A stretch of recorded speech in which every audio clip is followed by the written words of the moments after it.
Want to sell more books? Make sure you're at the Self-Publishing Show live this summer. Meet the biggest names in self-publishing at Europe's largest conference for independent authors. Enjoy 2 days packed with special guests, an exclusive networking event, and a digital ticket for watching the professionally filmed replay, including bonus sessions not included at the live show.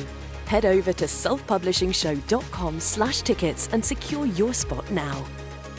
The Self-Publishing Show Live is sponsored by Amazon KDP.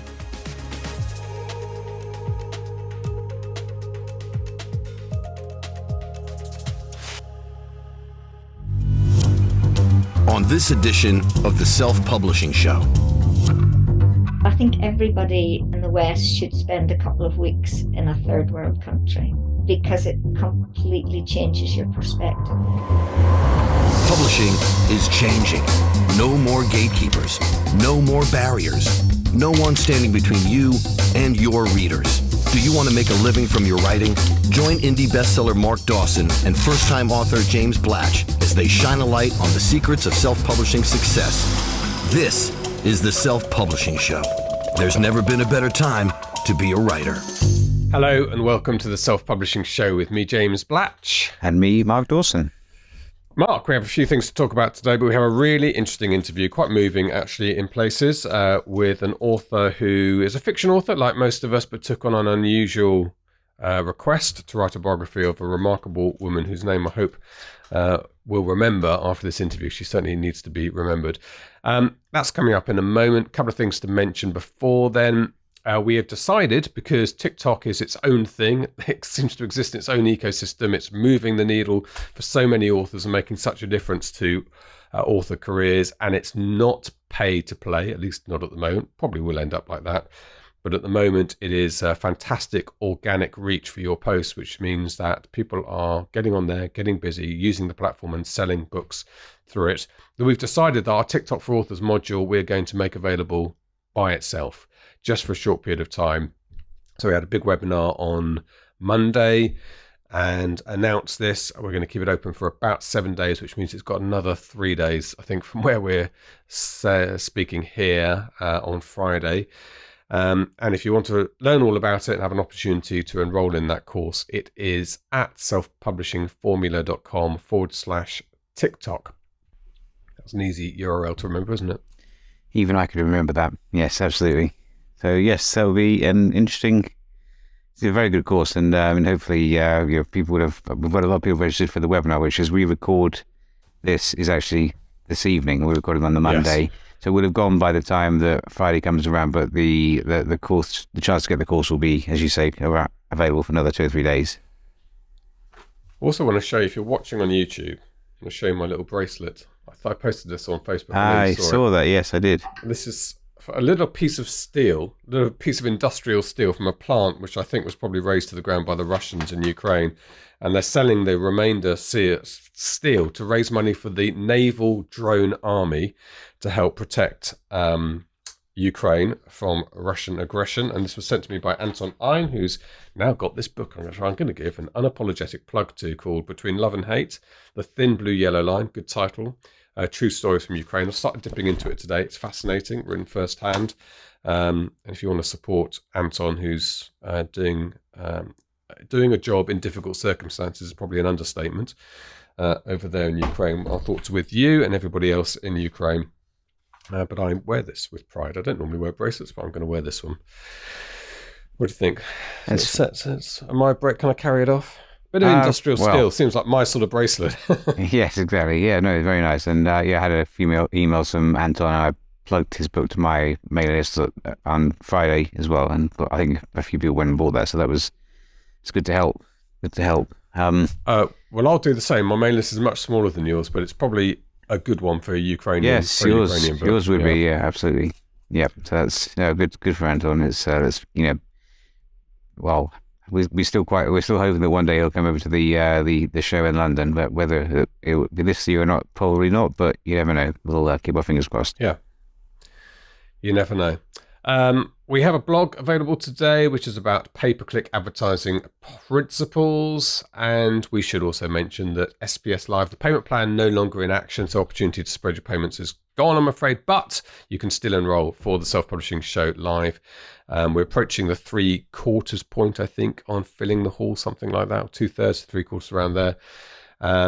So we're well on the way. I hope, it's only just March, as it will be when this goes out. It's February as I'm speaking now, that we will probably have sold out by the time the conference comes around. And I know the nearer we get, more people are going to sign up, because I understand that people don't necessarily know 6 months out whether they're going to be available and want to commit to it. But it's going to be a good conference, Mark. We're going to have a splendid party in the evening.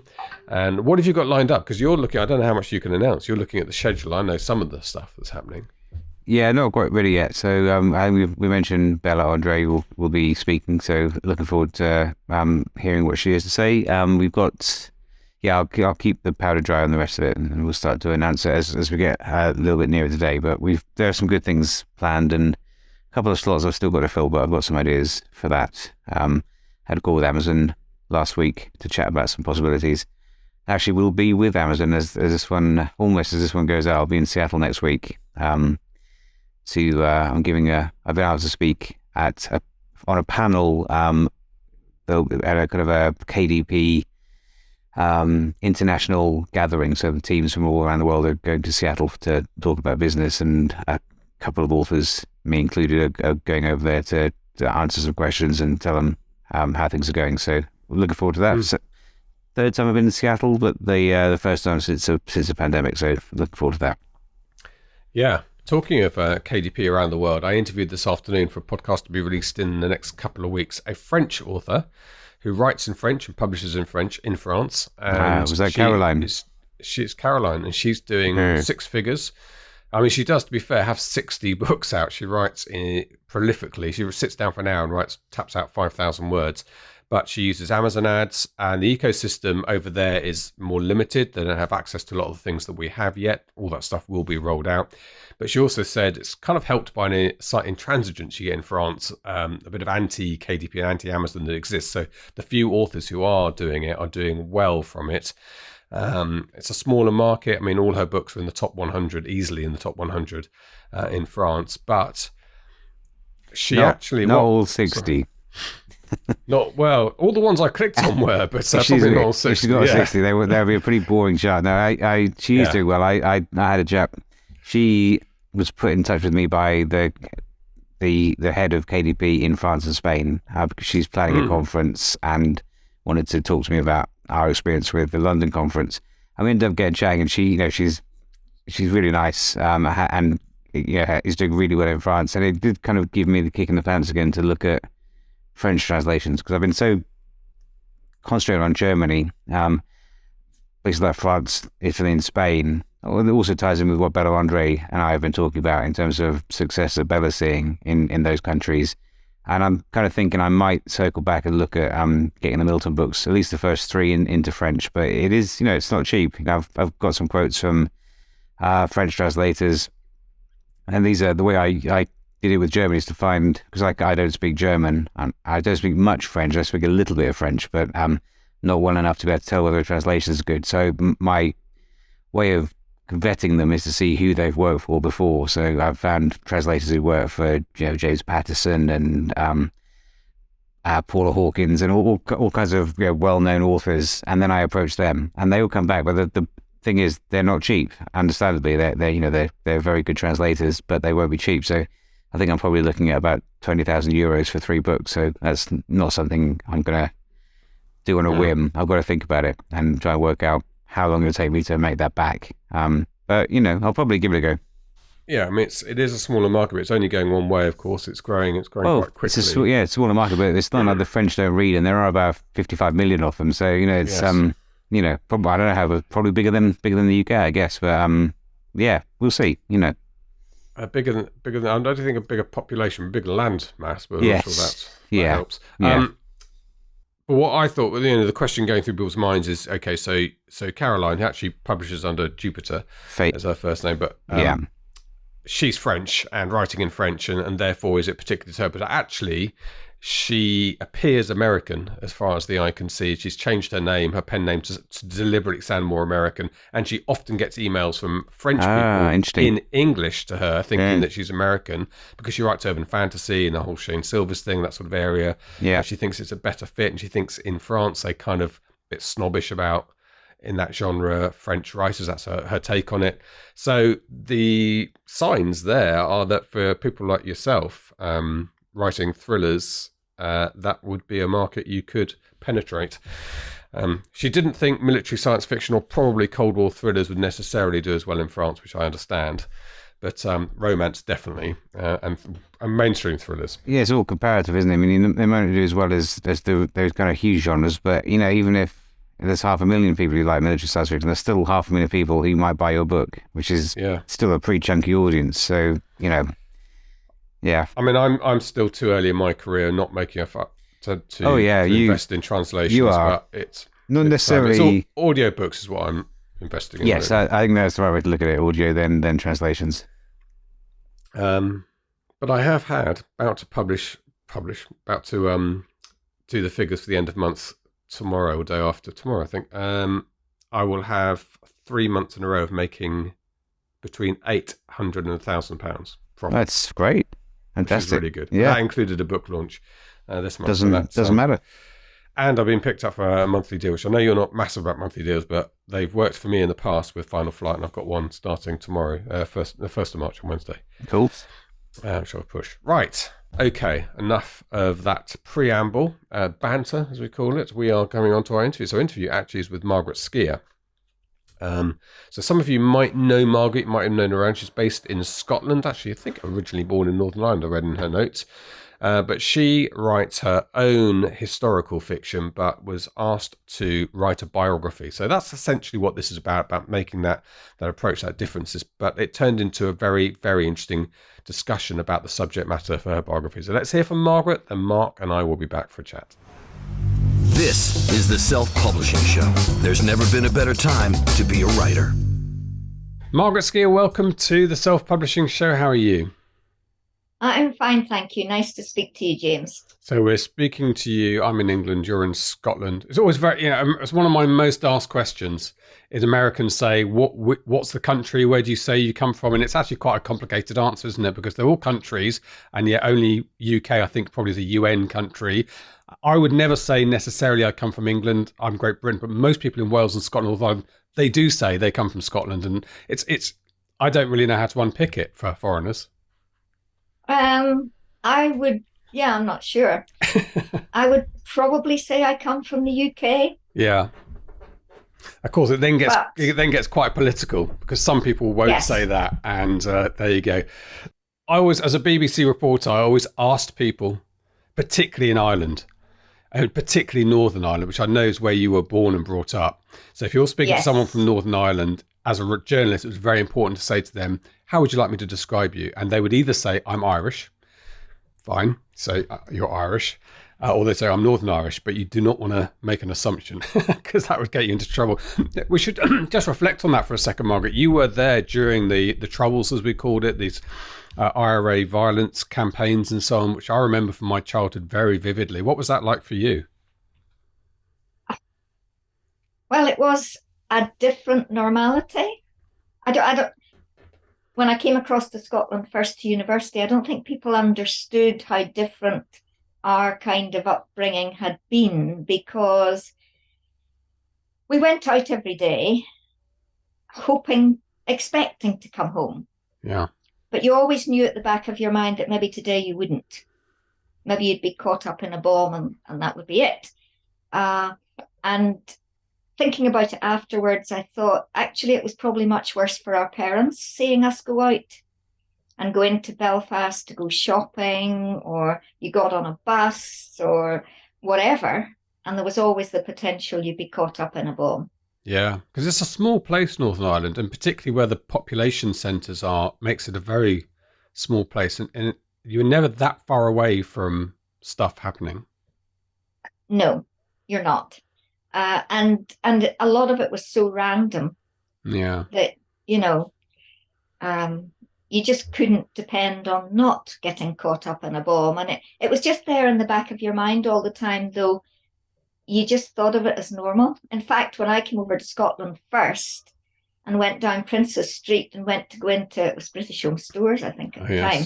And I walked in through the door and went like this, expecting to be searched, right. you know? And there happened to be a security guy just inside the door, and he kind of looked at me as if I had, I don't know, two heads or something, you know?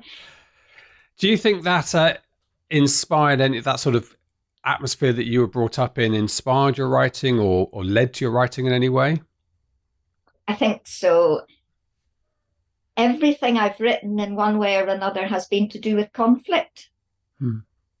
And I think emotionally, that's what I understand most. It's in absolutely everything I write, because I think emotionally, that's what I understand and what I know. And when I first started writing, I think it was inevitable that I would pick a Scottish feud, which was 400 years earlier, 500 years earlier, 400 years earlier. But that made it kind of safe to write about. Yeah. In a way that I couldn't have written about Ulster. No. Because it was just too close. Yes. Yeah. And it is one of those things that I don't know if romanticize is the right word, but the longer we go from a conflict, it becomes something we can talk about. Like we talk about Agincourt and it sounds quite romantic. The reality of Agincourt would have been disgusting and brutal, you know, bows and arrows and the reality of the battles you talk about. But it's just one of those things, isn't it, the further we get. And I suppose for our generation or my children's generation, the Second World War is like that. It's, you know, I remember, I'm 56 now, would you believe? And my parents, they had friends who'd been through the Second World War fighting, you know, they were around us. And my dad, I remember my dad once saying, or my mum said, some people had a good war and some people had a bad war. It was a real thing, and some people didn't come away unscarred from it. But for my kids, the Second World War it's in the textbook. It's not anything that they could touch. If they met a veteran, it would be someone wheeled in to their school on a special occasion. But yeah, that's already happening. But then anyway, go. That's a buy. Let's talk a bit about your writing before we get on to what I know we're going to talk about today. Let's talk a bit about your fiction writing and how that started. So, is it historical romance, Margaret? Absolutely not. Now, maybe I shouldn't be quite so definite about that, but it's not. I don't know that I could write a romance in any form, actually. It started off really because I was doing research into Ulster Scots. And therefore, I was looking at the plantation period, and I was looking at some of the families that had come across to Ulster during the plantation. And you know, the kind of books that have this much text and this much footnote on every page? Yeah, reference books, yeah. Yes. One of those reference books, in the middle of the footnotes, I find this little reference to a massacre that had taken place in 1586. And that just kind of lodged in my head. And when I came to the point of deciding to write a novel, up popped this little note of a massacre. And I thought, yes, I think that's what I'll write about. So that was the start of the Scottish trilogy. And I discovered that the massacre was noted on both sides, both clans. And it was actually quite well known in America, although not so well known over here. And I decided I'd follow one of the families particularly. Started out with that, wrote 70,000 words, decided that truth was constraining me rather more than I wanted it to. So I ditched 67,000 words and started again with a fictional character and family dropped in the middle of that clan feud. So it's told from the perspective of the fictional family. Everybody else in the book is real. Okay. And yeah. So you describe it as historical fiction, obviously, but is it saga? Is it drama? I mean, what genre would you describe it as?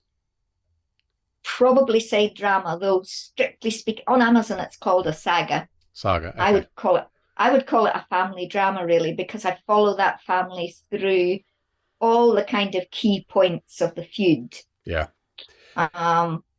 And yes, there's violence and thuggery and murder and mayhem and so on. But there's also a lot of family bits in it too. And it's all really about the impact of living within conflict and within a conflict context, and the sort of impact that has on families, on relationships, on personal integrity. Yeah. So we often talk about people read books to help them navigate life. And if you understand that, it helps you write the book. But of course, what we as authors know is we actually write books to help us navigate life. I certainly my case. I write books based around my parents' experience, I think, to try and get a bit closer to them and who I am. And it sounds like something similar going on with you, Margaret, working out how to deal with conflict in a way is what you're doing in the process. I think so, yeah. The sort of other side of it was we had been fostering, and we had 2 children that were moved quite suddenly, and it wasn't a good move, and it was like a bereavement, and so everything came into place at once. Up to that point, I'd written short stories, which you can do in between times, between life and so on. And when the children went, and in the same month, the job that I had, the government disbanded the organisation. So all of a sudden, I had no children, no work, and basically an empty house during the day. And my husband kind of said, "You've always said you'd write a novel. Why don't you just do it now?" Wow. So I did it. Do you mind me asking how long you'd had the children for on foster? Those particular children we'd had for 4 years. Gosh. Yeah. You don't really think about that aspect of it. I mean, that's hard. Okay, so that was the background to you writing your first novel, and obviously there was your husband had spotted there was a budding writer in there trying to get out, and you carried on with that. So it's quite a common thing now, I think, to be more fictitious with nonfiction. Almost every TV series you see now, which is based on a true story, in the old days, based on true story, it's largely true, and they've just played a little bit with some of the scenes they didn't understand. Whereas now they very often say they put something jokey at the beginning and say some of this might even have happened, and they very deliberately depart from it. But the idea, I think, is to try and tell the spirit of what happened whilst not being constrained by facts and figures. Yeah. I mean, in terms of the real people and where they were and what they did, I've tried to keep as closely to that as I possibly could. But looking at it through the perspective of a fictional family gave me so much freedom to examine both sides of the conflict, but also a fictional person can get things wrong, and that's actually very freeing. Yes, yeah.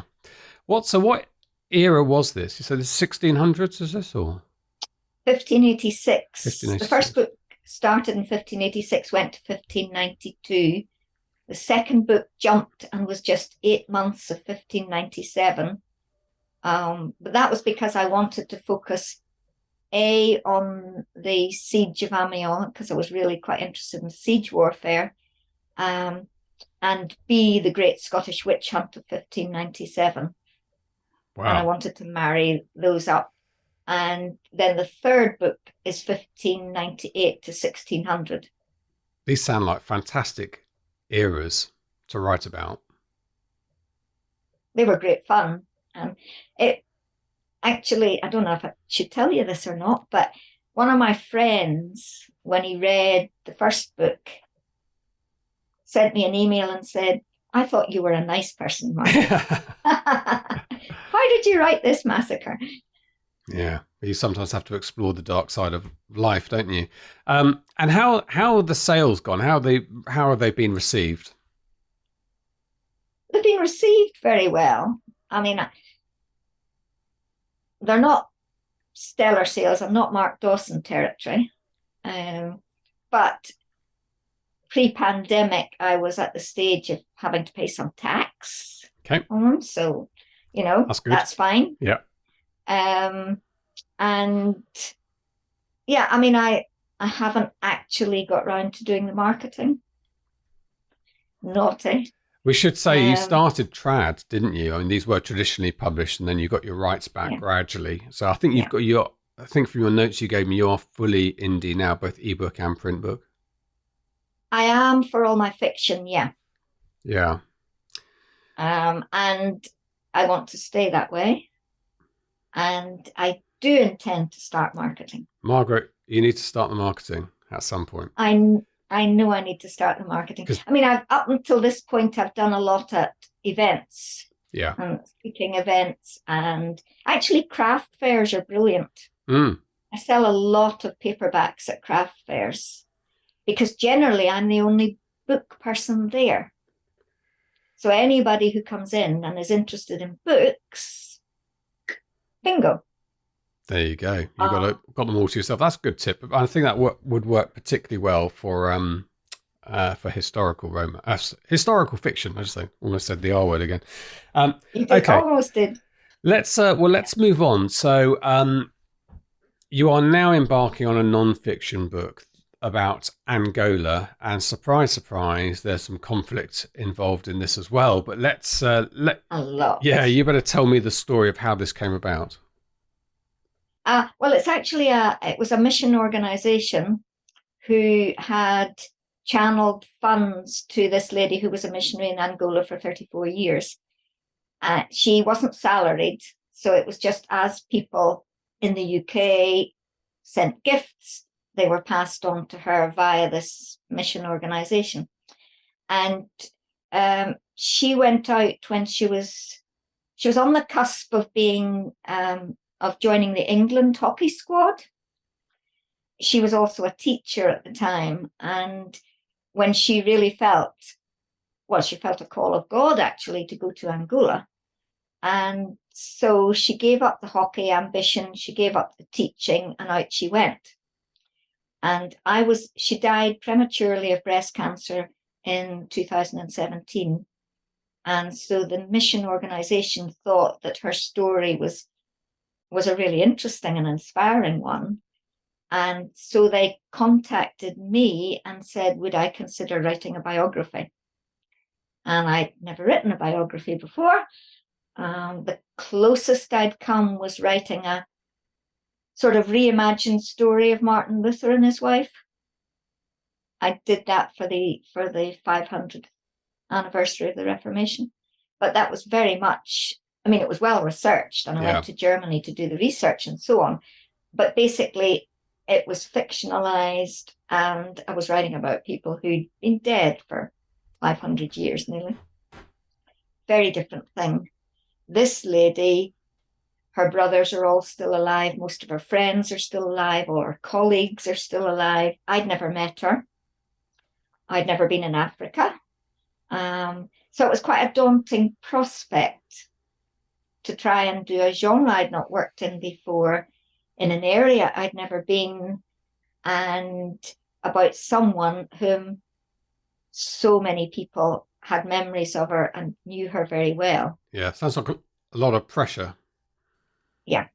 I'm not, I suppose, fundamentally dissimilar to the first 70,000 words you wrote, which were, you hope, based fairly factually. But like you say, those people are centuries dead. And frankly, there aren't that many people who would be able to read that book and say, oh, I think she's got something wrong here. A few university professors. But this is a very different case. So how have you gone about it? I wanted to go to Angola straight away, as soon as they asked me. And then COVID struck. So it took me 4 attempts to get to Angola. So flights booked, flights cancelled, flights booked, flights cancelled. And so I had to start without going to Angola, and that was quite difficult. But I did have access to most of the letters she'd written in those 34 years, and some personal letters, stuff that her family gave me. And so I spent a lot of time, I wrote a chronological account from her letters. I read a lot of journalistic accounts of the war, because the war was, it was started in full flow 2 years after she got there. And that was the next 20 years or so. Yeah. What was that, the late 80s? Was it the Angolan War? The Civil War began in sort of full blast in 1984. Right, so but it was already difficult before that. When she first went out, it was still the tail end of the War of Independence, right, from Portugal. Yeah. So in fact, they had 40 years of war, of which she was there for over 20 of them. And if I'm trying to go back into my memory banks a little bit here, but it was a bit of a proxy war, one of those Cold War proxy wars. Was it the communists versus American supported? Was that Angola? Or? Well, to quite a large extent, yeah. Yes and no. There was the MPLA, there was the FPLA, and there was UNITA. Oh, UNITA. But the Cubans were there. Yeah. The South Africans were involved. The Russians were involved. At the start of the war, the governing party was communist. And yeah, it was called Angola's Forgotten War, really, because it was all sorts of outside people were feeding into it in terms of ammunition and support and so on. But it was a civil war, primarily between the MPLA and UNITA. Yeah. It was pretty horrendous. It was a horrible, I do remember that, a very violent, bloody conflict with child soldiers on probably both sides. Yes, and soldiers who were 12 or 14 and who had been kind of captured from their villages and put in the army. And some of the people I spoke to talked about when they'd been teenagers, and if, say, they'd been in a church service on a Sunday or something and they heard a vehicle outside, they would jump out the windows and run away into the bush because they were sure they were going to be captured and taken into one or other of the armies. Gosh, how awful. So you've got this period to research as well, I suppose, because there's going to be back surrounding context for the life that you're writing about. So there's quite a tall order. You're a bit of an Angolan expert now. Well, I think I know quite a bit about it now. Yeah, I had several fabulous journalistic accounts of the war. And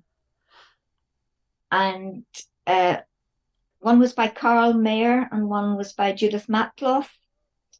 And they were both excellent, excellent books. And particularly the Mayer one focused on not so much the battles, but on the impact on individual people. Yeah.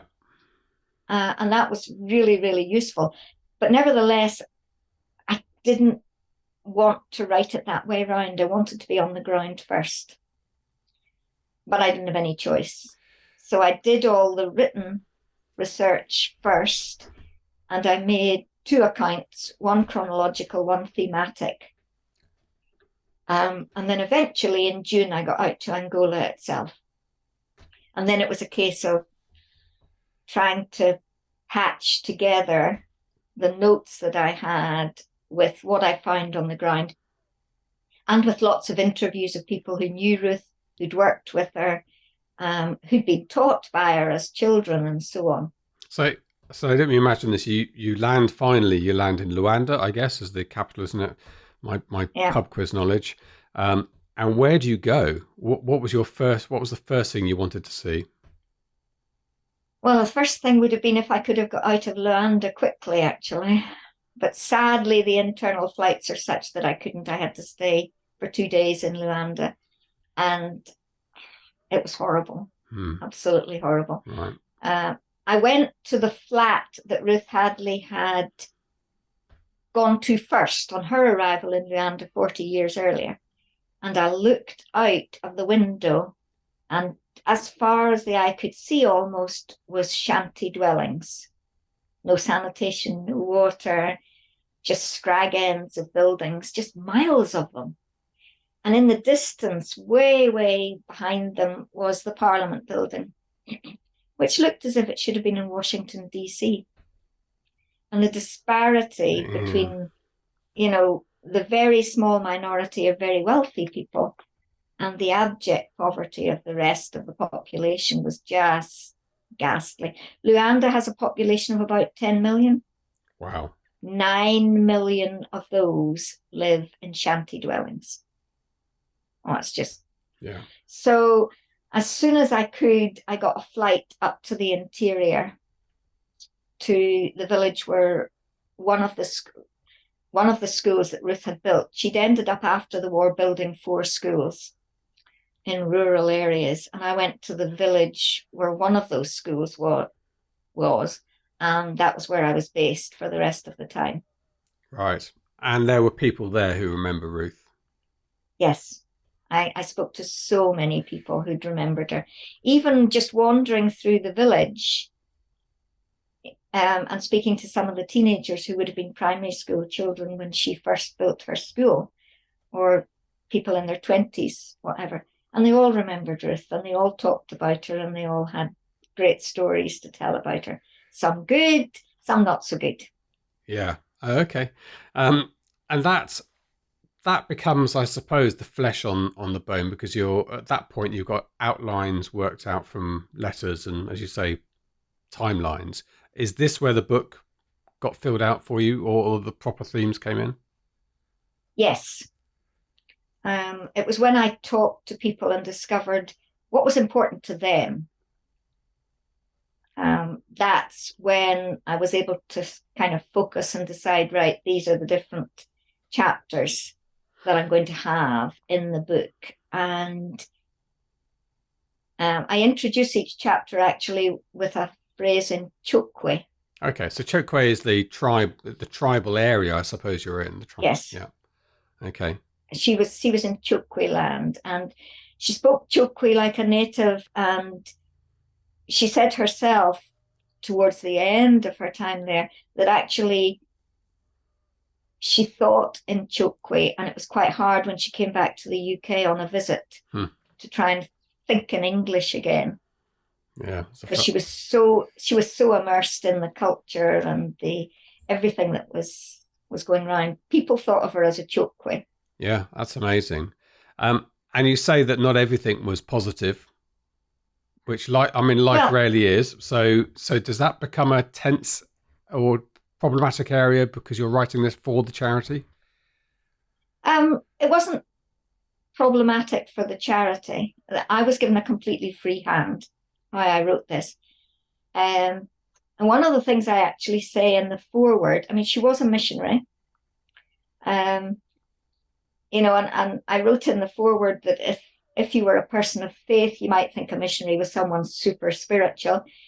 If you weren't a person of faith, you might just think she was crazy to have gone there and stayed there right through the war and everything. But she was neither of those things. She was just an ordinary person. But it was what could be done through her if she kind of completely surrendered herself to that work, which she did.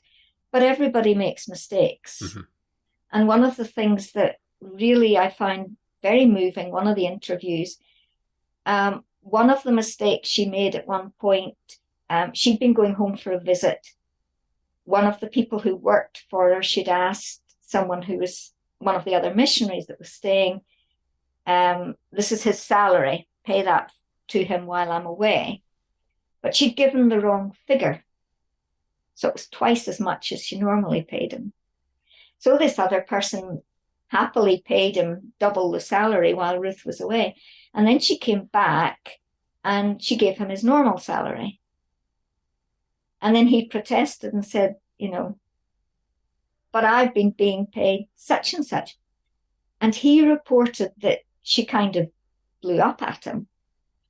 And he reported that he felt like a thief. And then he said, but when she realized that the mistake was hers, she came back and apologized and paid him, said she was going to pay him the double salary from now on. And what he said to me that I found really moving was, he said, I was stunned that a white person could come and admit their mistake and say they were sorry. And for him, actually, the apology was more important than the money. Yeah. And it had raised his esteem enormously. But I just felt it's so sad that the sort of hangover from colonialism was still there. Yeah. But on the other hand, it was possible to get over that if you behaved properly to people and just thought of people as people, regardless of whether they were white or black or whatever. But that was the most moving thing of all. And I asked for his permission to put that in the book because I thought it was quite important. That was probably one of the biggest mistakes she made. A lot of echoes of Karen Blixen here. Do you think from who wrote Out of Africa, and her time in Nairobi, and she's somebody else, because there's always this accusation of white savior complex, isn't there? Yes. And which is a sort of modern way of looking back at it, but this idea that a white person parachutes into a remote area in Africa and saves everybody, which is another form of colonialism. And yet the reality of people like Karen Blixen, by the sounds of it, Ruth here, is people just trying to do something good, immersing their life in it. And both of those people became completely immersed in their environment and left, by the sounds of it, a legacy. I mean, I've been to Nairobi and I've been to Karen Blixen's house, which is still there, and they are very fond of her there locally. There's not the kind of feeling about white savior complex there, or that I felt anyway. It feels to me it's sort of thing we talk about in Europe.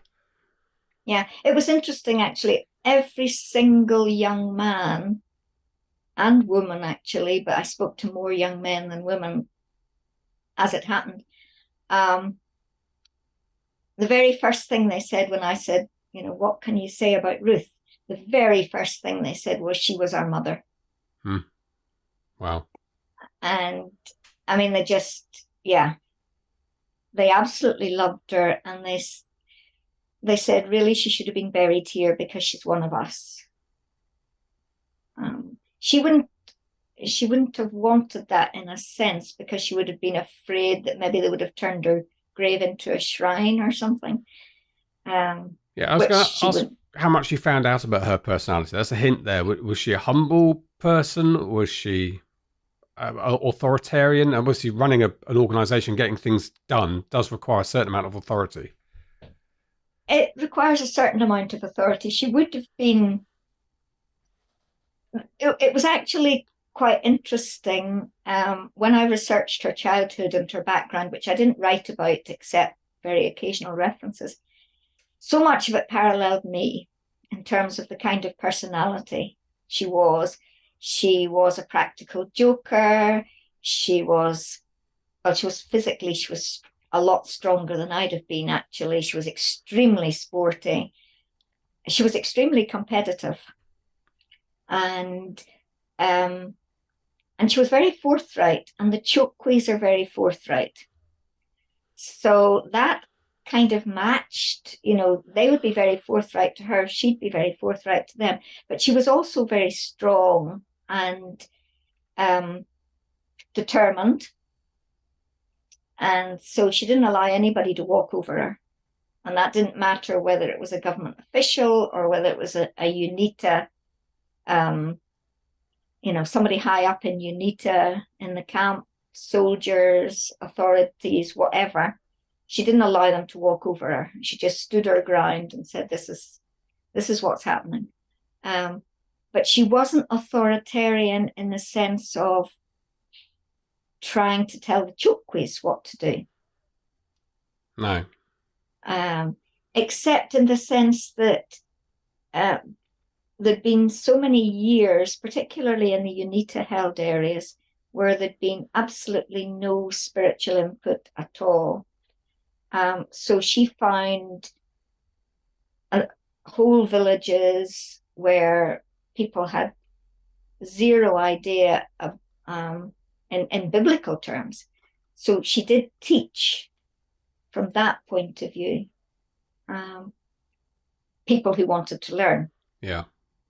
And there are about 400 young men now who are in positions in the churches as a result Right. of her teaching. But she was very, she came alongside them. She didn't stand over them. Yeah. And a lot of the boys who ended up, running churches and so on, first of all, they spent a lot of time in her yard playing table tennis and pool and computer games, Game Boys and stuff like that she brought out for them, and football. She loved to play football with them, and because they spent so much time at that level with her, then it led to her being able to teach them, and them being willing to receive that teaching. Is there much left of her in that area now? Are there name plates anywhere? I mean, there's a whole area of Nairobi called Karen, after Karen Blixen. Is there anything equivalent? There's no name plates, but there are the schools. Right. That she built. At the end of the war, local people said to her, please teach our children, because they'd had 40 years of no schooling, no education. And most of the population were illiterate. And so they said, please teach our children. And the first thing she had to do was physically build schools and oversee the building process.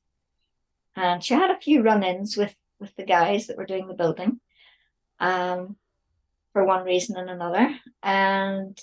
But she built 4 schools out in the rural area. And 3 of those schools are still running. And one of them was recognized at the time as the best school in the area, because she also trained the teachers how to teach. Yeah, very important. And very important. And it wasn't in their culture at all, actually, to interact with the kids. And some of those teachers said to me that they found it hugely difficult, the way she wanted them to teach when they started.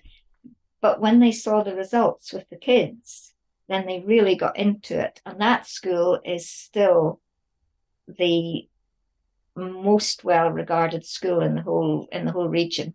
Yeah. But she wouldn't have wanted it to be called the Ruth Hadley School or anything like that. Right.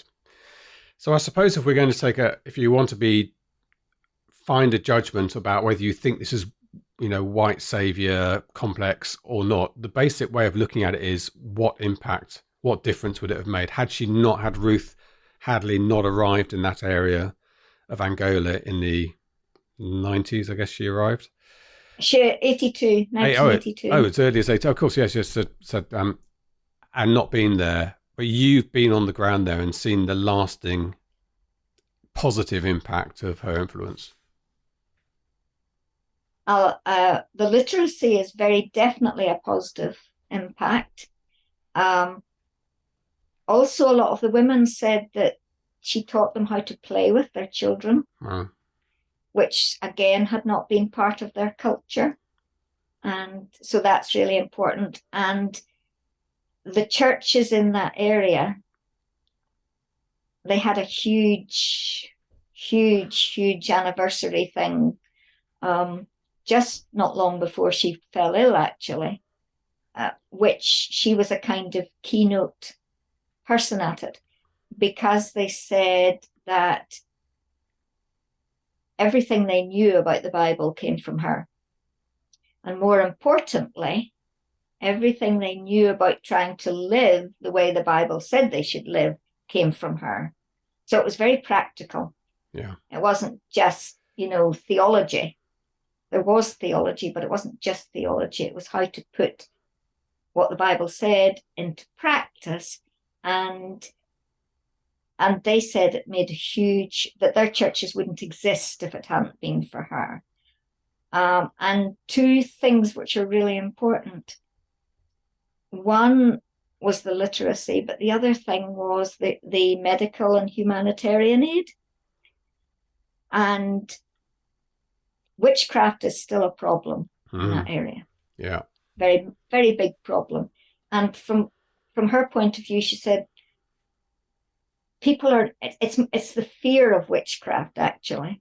And she said, people are not going to be freed from the fear of witchcraft unless you give them medicines, unless you can show them that there is another way to be healed from TB or malaria or dysentery or whatever it happens to be. And she was very focused on the fact that you had to have that twin ideal where you gave them an alternative to the fear that they were living under. Yeah.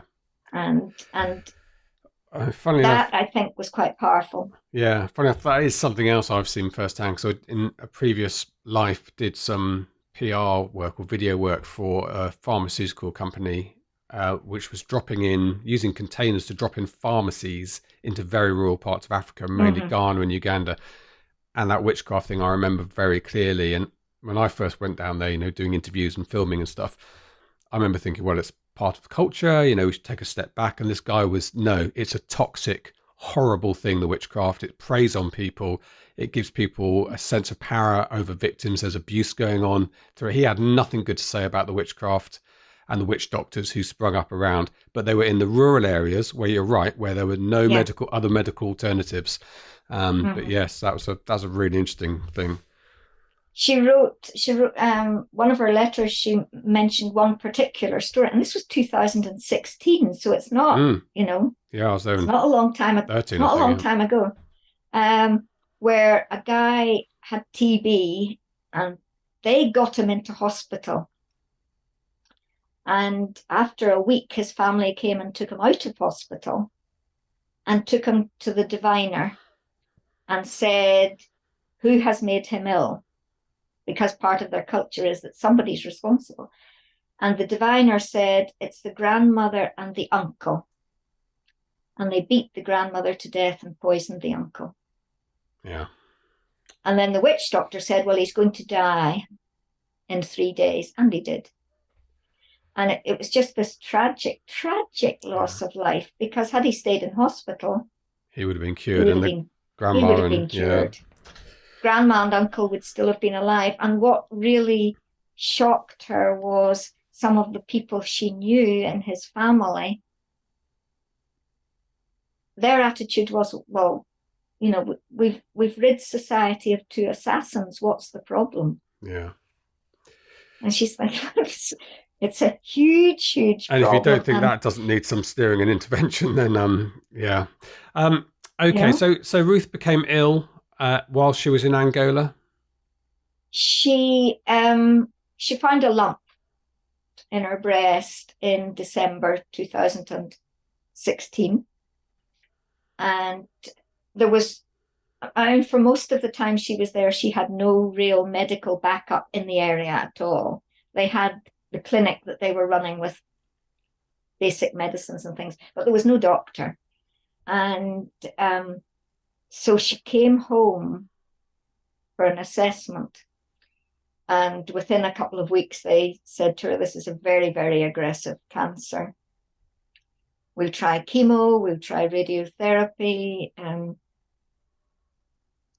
we'll see. But I think she knew that first visit that it was going to kill her, but she hoped that the interventions would give her enough time to go back one more time, just to tidy up loose ends, make sure everything was handed over to the Angolans to carry on the work themselves, leave it in good order. But 6 months later, she was dead. Right. She never got back. And your book, Margaret, where is that now? There it is. There it is. Wow. There it is. So if you're watching on YouTube, most people don't, but it's Angola in my heart. A picture of the country in the African context, and a picture of Ruth Hadley in the middle. Yeah, looking quite young, probably when she was first out there. When she was first out there, yeah. And it was launched officially on last Wednesday, and it is on Kindle. It's in paperback from the charity, but it's also in Kindle. And there will be paperbacks on Amazon coming soon once they get their self-fulfillment bit. sorted out. And how does it feel having written so much fiction and then to write a non-fiction? How do you feel that went? It was pretty challenging. It was challenging on two counts, actually. It was challenging just to write it. It was, well, three counts, I guess, because it was challenging the way in which I had to approach the research and what to leave out and what to put in. I mean, it could have been that thick, but the mission organization wanted it to be that thick. Right. So I'm not used to writing thin books. My last fiction one was 138,000.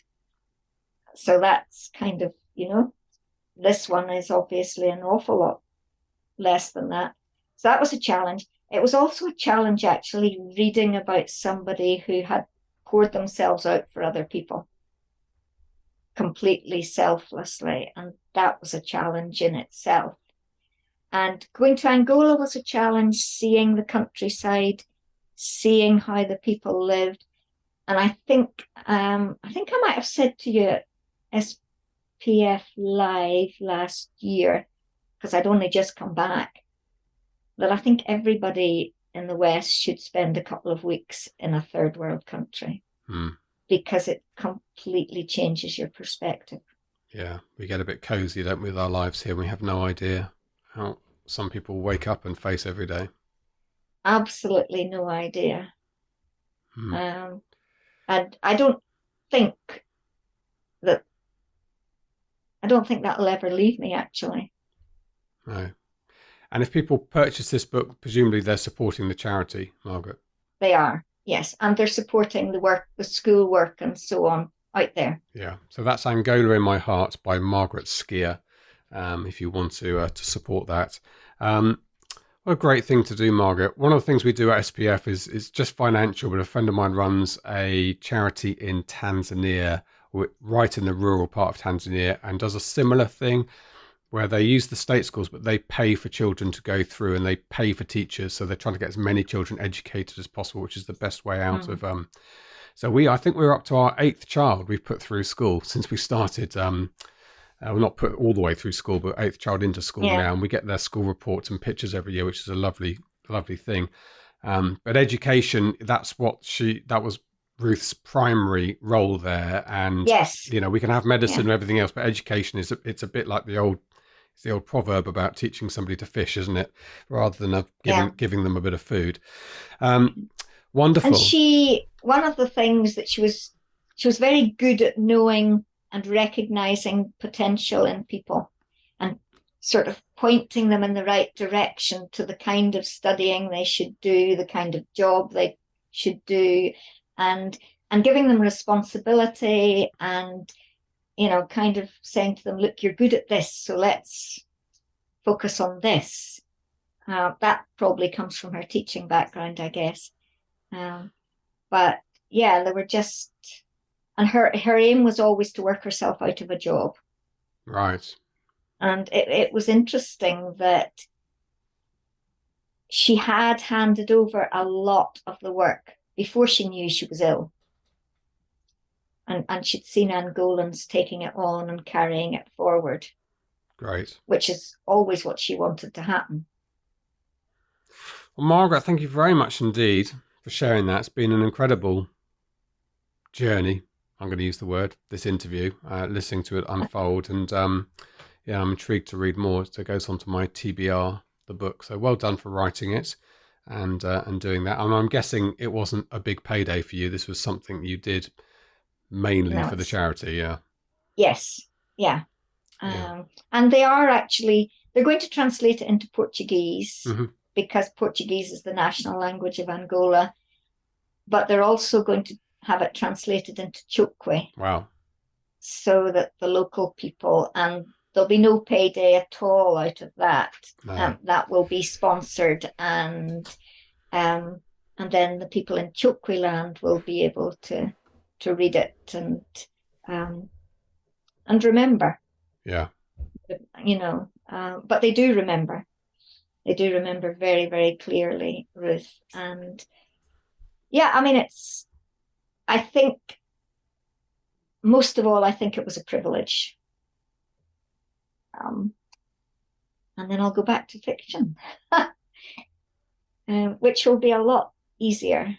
But I'll probably go back to fiction, probably with a slightly different perspective than I had before. Yeah, tricky. Yeah, Tricky to sit in comfortable surroundings. it's changed you a bit, Margaret. It has. I'm still in contact with some of the folk out there.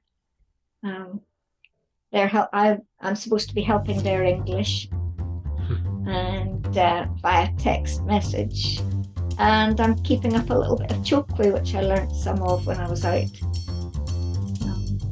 We will definitely have to go back because there's not many other places, I think, that speak Chokwe. Yeah. Probably not. Probably not.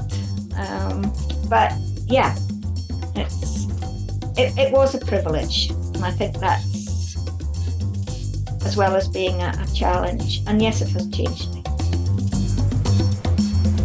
This is the Self-Publishing Show. There's never been a better time to be a writer. There we go. Really interesting. I really enjoyed that chat with Margaret Skea and learning about Ruth Hadley, a name we should remember. Very, very out of Africa-like story, but somebody who just rolled their sleeves up, got and dedicated her life in a very poor part of the world, in Angola, war-torn poor part of the world. Most of our lives, Mark, that place has been, I remember in the 80s, a battleground between the USSR and America, sort of one of those proxy wars. A lot of child soldiers and all that stuff happening there. So Ruth Hadley working through that amazingly, and then being taken away through breast cancer far too young. But what a great thing to do. Biography, Mark. I mean, it's a different type of... I read biography slightly obsessively. I'm always reading nonfiction biography, and there is a trick to writing a narrative, a gripping, compelling narrative, rather than just a series of kind of research and dates. And there's a lot of very good biographical writers around these days, but I suspect not an easy thing to get right. No, definitely not. It's you got to interview your subject, work with whoever your biography is going to be about. There's tons of different, and then it's got to be correct as well. So it's not fiction. It's all got to be fact checked. Well, it depends if you read the Prince Harry biography, wasn't particularly well fact checked, but. Yes, it's perfectly well great. But I love reading biographies just as much as you do. But it wouldn't be something I would think about writing. Yeah, I don't think as a kid I ever would have read a biography, but I think the advent in the 2000s of people like Claire Tomalin, who wrote the Pepys biography, and Dava Sobel, who wrote Longitude about Harrison. Those books, which were gripping, page-turning narratives, whilst being a biography. And there's a brilliant one, if you're into politics, called The Lion and the Unicorn, about Disraeli and Gladstone. It's one of my favourite biographies. Again, what's interesting about that is you're reading about 19th century politics, and it's like literally day to day, today Westminster, childish, immature, silly. Well, some things don't change. Yeah. Things don't change. You think they're all a bit more. I mean, Gladstone was a bit more austere. You got run circles around by Disraeli and shenanigans. But that really is a tangent. Okay, thank you very much indeed to Margaret for sharing that with us, and good luck with that book. I know some of you will go out and buy that just to support, and I've already done that, of course. You don't have to, but it's a nice thing to do.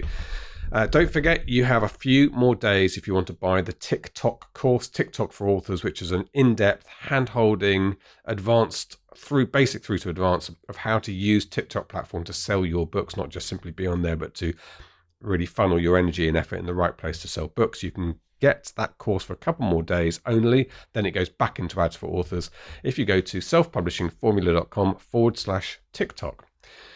And that, Mark, is that. Good. What do you want me to say?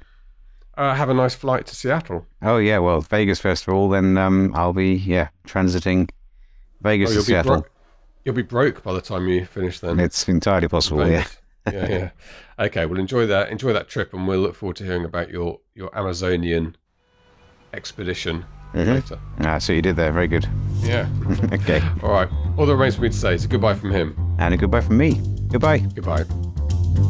Get show notes, the podcast archive, and free resources to boost your writing career at selfpublishingshow.com. Join our thriving Facebook group at selfpublishingshow.com/Facebook. Support the show at patreon.com/selfpublishingshow. And join us next week for more help and inspiration so that you can make your mark as a successful indie author.